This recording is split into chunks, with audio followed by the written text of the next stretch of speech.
يدك أفكر.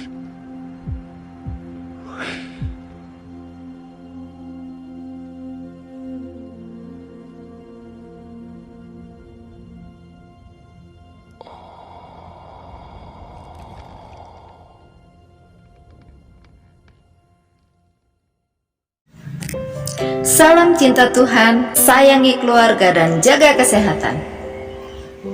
Jawab Yesus kepadanya, kasihilah Tuhan Allahmu dengan segenap hatimu dan dengan segenap jiwamu dan dengan segenap akal budimu. Itulah hukum yang terutama dan yang pertama. Dan hukum yang kedua yang sama dengan itu ialah kasihilah sesamamu manusia seperti dirimu sendiri. Injil Matius pasal 22 ayat 37 sampai 39.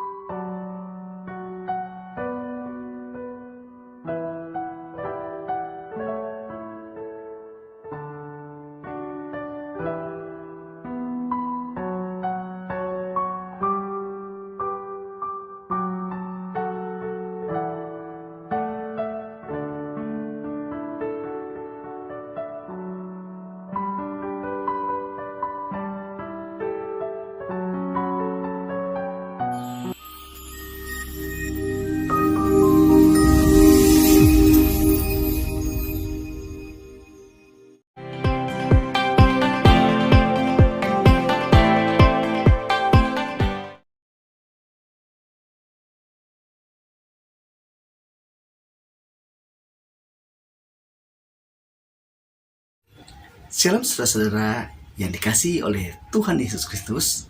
Salam cinta Tuhan, cinta keluarga, dan senantiasa jaga kesehatan Anda.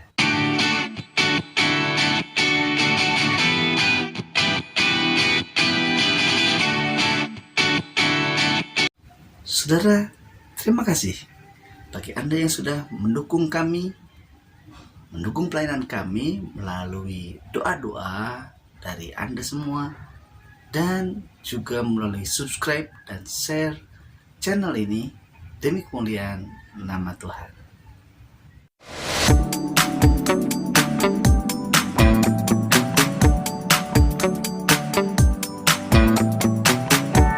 Saudari sedang Tuhan Yesus Kristus, sebelum saya melanjutkan pembahasan mengenai 7 wasiat Tuhan Yesus Kristus buat kita, saya mohon maaf sebesar-besarnya karena untuk ucapan yang terakhir ini agak terlambat penayangannya, dikarenakan ada beberapa hal teknis dan juga kesibukan pelayanan dari kru Alpetra Ministry. Saudara sedang Tuhan, saudara, saya sudah membagikan renungan pribadi mengenai 7 ucapan atau perkataan Tuhan Yesus di atas kayu salib yang saya istilahkan menjadi 7 wasiat Tuhan Yesus Kristus. Saudara dalam Tuhan, saudara bisa melihat dari awal, dari ucapan yang pertama atau wasiat pertama, dengan mengklik link di deskripsi yang sudah saya sediakan. Dan saudara boleh membagikannya bagi siapa saja yang saudara kenal, agar kemuliaan nama Tuhan Yesus Kristus boleh menjadi berkat bagi kita semua. Saudara, mari kita mulai dengan membaca Injil Lukas pasal 23 ayat 44 sampai 49. Kita baca ya satu perikop ini. Demikian firman Tuhan. Ketika itu hari sudah kira-kira jam 12.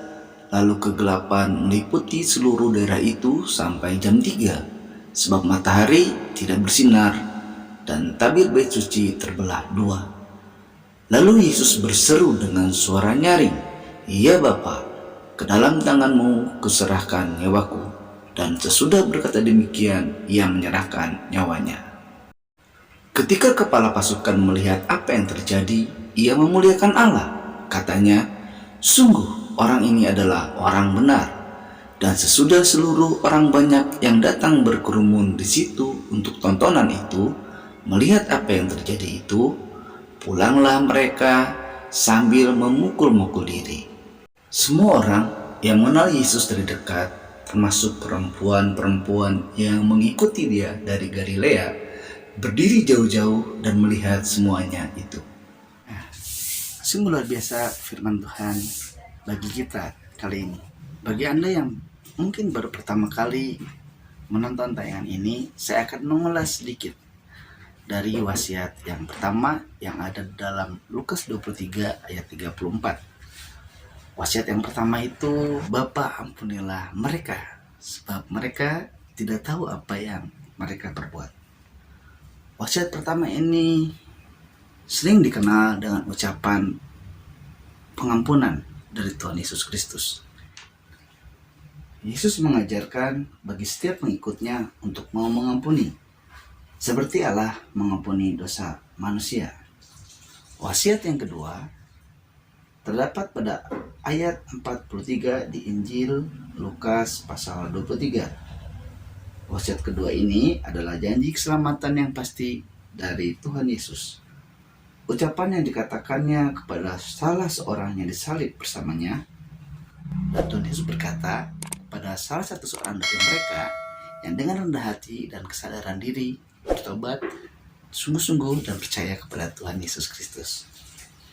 Aku berkata kepadamu, kata Tuhan Yesus, sesungguhnya hari ini juga engkau akan ada bersama-sama dengan aku di dalam Firdaus. Yang sudah percaya kepada Tuhan Yesus Kristus, ingatlah selalu akan wasiat ini, bahwa Tuhan Yesus adalah juru selamat Anda secara pribadi, agar Anda kuat dalam iman percaya kepada Tuhan Yesus Kristus. Dan bagi Anda yang belum percaya kepada Tuhan Yesus Kristus secara pribadi, belum menerima Dia sebagai Tuhan dan Juru Selamat Anda, ini saatnya Tuhan Yesus melalui Roh Kudus sedang menyentuh hati Anda saat ini untuk membuka hati dan menerima Tuhan Yesus Kristus sebagai Juru Selamat pribadi Anda. Dan dengan penuh kasih karunia, Allah akan memberikan keselamatan dan hidup yang kekal bagi Anda yang mau menerima Tuhan Yesus sebagai Juru Selamat dan Tuhan. Dengan rendah hati dan pertobatan yang sungguh-sungguh, kita datang kepada Tuhan Yesus Kristus dan menerima kasih karunia keselamatan itu. Firman Tuhan berkata, sebab dengan mulut kita mengaku dan dengan hati kita percaya.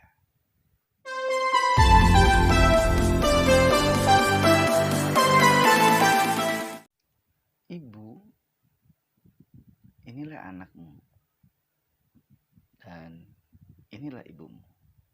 Itulah wasiat yang ketiga dari Tuhan Yesus Kristus ketika di atas kayu salib. Kalimat ini yaitu untuk mengajak kita berkomitmen dan konsisten dalam melaksanakan tanggung jawab dan panggilan kita, baik secara jasmani maupun rohani. Saudara, melayani adalah baik, tapi jangan abaikan. Tapi jangan lupa untuk juga melayani keluarga. Jangan abaikan keluarga atas nama pelayanan. Pelayanan itu sah dan boleh. Ingatlah bahwa Allah mengajarkan kita untuk mengasihi Allah dan juga mengasihi sesama. Seperti filosofi sentra salib. Ucapan pengharapan diteriakan dengan nyaring oleh Tuhan Yesus Kristus. Seperti 3 ucapan sebelumnya dan juga 3 ucapan selanjutnya. Dalam Injil Matius 27 ayat 46 dan Injil Markus 15 ayat 34, pengharapan yang senantiasa kita nantikan dan kita harapkan dari Allah. Wasiat itu adalah pengharapan senantiasa akan penyertaan Allah bersama kita orang percaya. Eli, Eli, lama sabachthani. Artinya, Allahku, Allahku, mengapa engkau meninggalkan aku? Kalimat ini, ucapan ini bukan ucapan kekecewaan, marah, dan frustasi.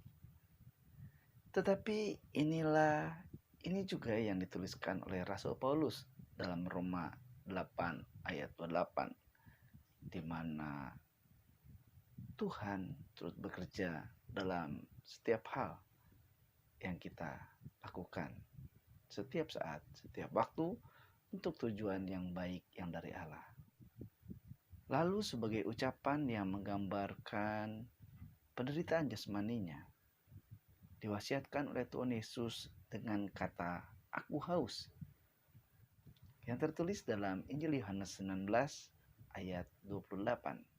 Wasiat ini memberikan pernyataan bahwa Allah, Tuhan Yesus Kristus, mengetahui apa yang Anda dan saya rasakan sebagai manusia.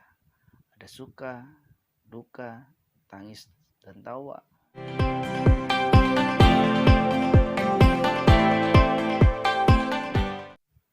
Allah turut memahami. Karena itu Allah akan memberikan jalan keluar saat ada kesukaran, kedukaan, ada penghiburan dari Allah. Saat kesukaran, ada jalan keluar yang diberikan oleh Allah sesuai dengan kehendak Allah. Saudaraku, jangan terjebak dengan kegagalan atau merasa bersalah. Sebab apapun kesalahan, kegagalan yang kita alami atau yang pernah saya perbuat, itu tidak akan mengubah rencana Tuhan. Tuhan tidak mengubah rencananya sedikit pun bagi setiap manusia. Rancangannya bagi saya dan Anda sudah tentu dan sudah pasti dari Allah demi rancangan damai sejahtera dan penuh harapan. Saya tetap dalam jalur yang telah dirancangkan Allah buat hidup saya. Tidak ada satu hal apapun yang saya anggap kegagalan. Tidak ada satupun yang orang lain lakukan terhadap saya menggagalkan rencana Allah. Begitu juga apa yang saya lakukan kepada orang lain, itu tidak akan mengubah rencana Allah bagi dirinya. Apa yang saya lakukan pada Anda tidak akan merubah rencana Allah bagi Anda. Saudara yang kasih Tuhan, kesalahan atau kegagalan yang terjadi dalam diri saya anggap itu sebagai bagian rencana Allah untuk mengajarkan saya berubah dan sadar akan kesalahan dan kegagalan yang saya lakukan. Dan tahukah saudara, kebenaran ini memerdekakan saya, sehingga pemahaman ini membuat saya berhenti berpikir saya tidak pantas, saya tidak layak, saya tidak boleh bermimpi, karena saya sudah terlalu banyak kesalahan, kegagalan, kekacauan, dan hancur. Saya tidak pantas mempunyai mimpi yang besar.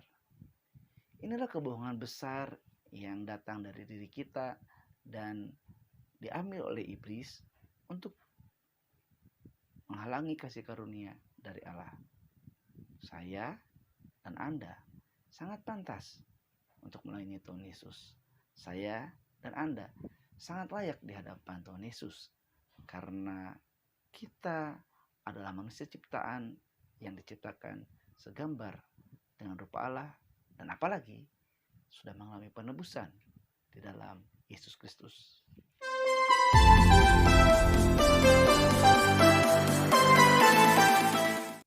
Tuhan Yesus memberi wasiat yang luar biasa. Itu sebuah kunci kemenangan. Sudah selesai, teriak Tuhan Yesus. Dan ini dituliskan di dalam Yohanes pasal 19 ayat 30. Semua sudah diselesaikan oleh Tuhan Yesus Kristus di kayu salib. Semua dosa kita, utang dosa kita, dan semua hal yang tidak berkenan kembali menjadi berkenan di hadapan Allah oleh Tuhan Yesus Kristus. Semua hal yang menyebabkan kita kehilangan hidup kekal sudah diselesaikan oleh Tuhan Yesus, sehingga kita memperoleh kembali hidup yang kekal.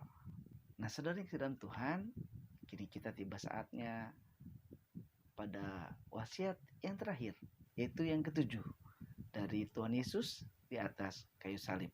Saudara, kita tadi sudah membaca di dalam Injil Lukas pasal 23 ayat 44 sampai 49. Inilah wasiat yang ketujuh.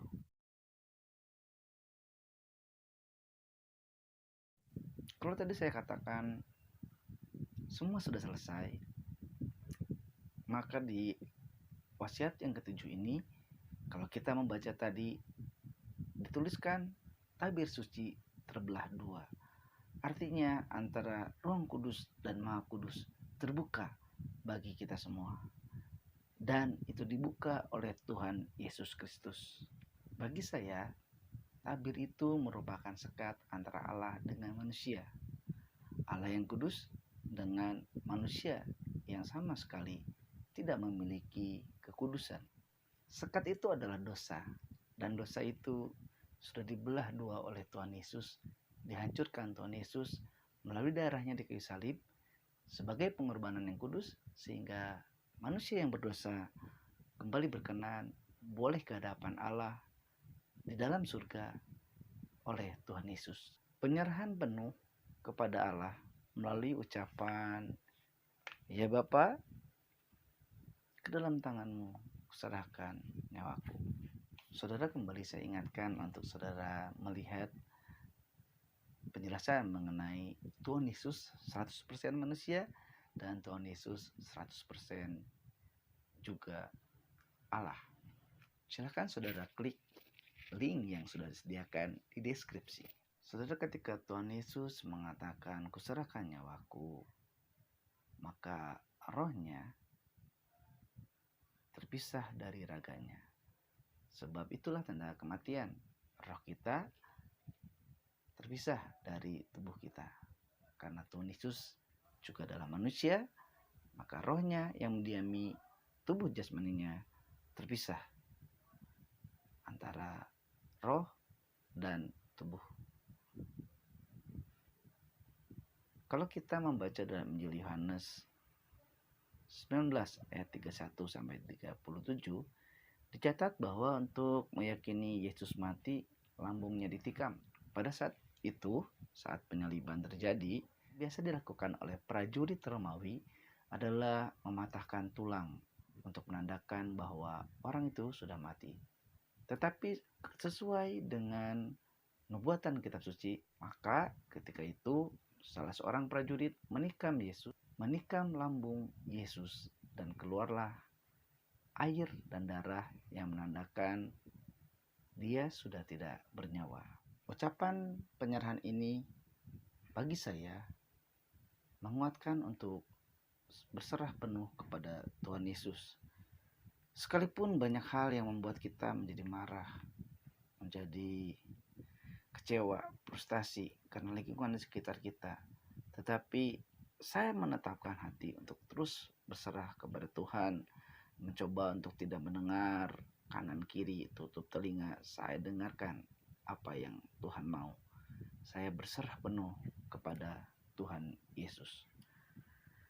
Begitupun jika ajal menjelang, saya menyerahkan seluruhnya nyawa saya ke dalam tangan Tuhan, karena saya sudah percaya dan menerima Tuhan Yesus Kristus sebagai Tuhan dan Juru Selamat saya secara pribadi.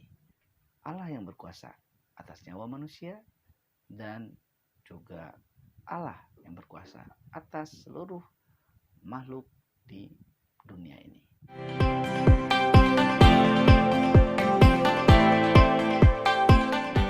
Saudara, ketika Tuhan Yesus berteriak, "Ya Bapa, kuserahkan nyawaku kepadamu," Tuhan Yesus mati dengan tenang. Sekalipun dia saat itu disalibkan, dan itu bukan sesuatu yang nyaman, tetapi Tuhan Yesus dengan nyaman, percaya diri, dengan tenang, dia menyerahkan nyawanya ke dalam tangan Bapa. Hal ini menunjukkan ada keintiman hubungan antara Yesus Kristus dengan Allah Bapa, sesuai dengan nubuatan yang tertulis di dalam kitab suci bahwa dia harus mati untuk menebus dosa manusia. Dan saudara, saya melihat Tuhan Yesus mati dengan rela demi menebus dosa saya dan juga Anda. Saudara tahukah ya, Tuhan Yesus juga mati dengan penuh kemenangan. Kalau saudara membaca dalam Yohanes pasal 10 ayat 17 sampai 18, saudara akan melihat bahwa kematiannya justru sukacita bagi surga dan juga bagi kita yang berdosa. Saudara-saudara yang kasih dalam Tuhan Yesus Kristus, Yesus berkuasa atas hidup dan matinya sendiri. Dia tidak mati oleh karena disalib, karena dilempari, karena apa? Seperti manusia, mati karena sakit, karena dibunuh, karena sudah waktunya. Tetapi Tuhan Yesus menyerahkan nyawanya karena dia berkuasa atas nyawanya sendiri, sebab dia Allah yang hidup. Dan saudara, mari kita berserah kepada Tuhan Yesus Kristus, karena dialah yang memiliki kuasa atas hidup dan mati kita. Yesus berkuasa atas hidup dan matinya. Bagi Anda yang sudah menyaksikan tayangan ini dari rangkaian 7 wasiat Yesus Kristus di kayu salib, saya mengucapkan terima kasih dan semoga tayangan ini menjadi berkat bagi kita semua. Dan jangan lupa subscribe, like, dan share. Saudara juga boleh berkomentar bila diberkati melalui tayangan ini. Sampai di sini dulu tayangan dari Alpetra Ministry. Tetap cinta Tuhan, cinta keluarga, dan jaga kesehatan Anda ya. Shalom. Salam cinta Tuhan, sayangi keluarga dan jaga kesehatan.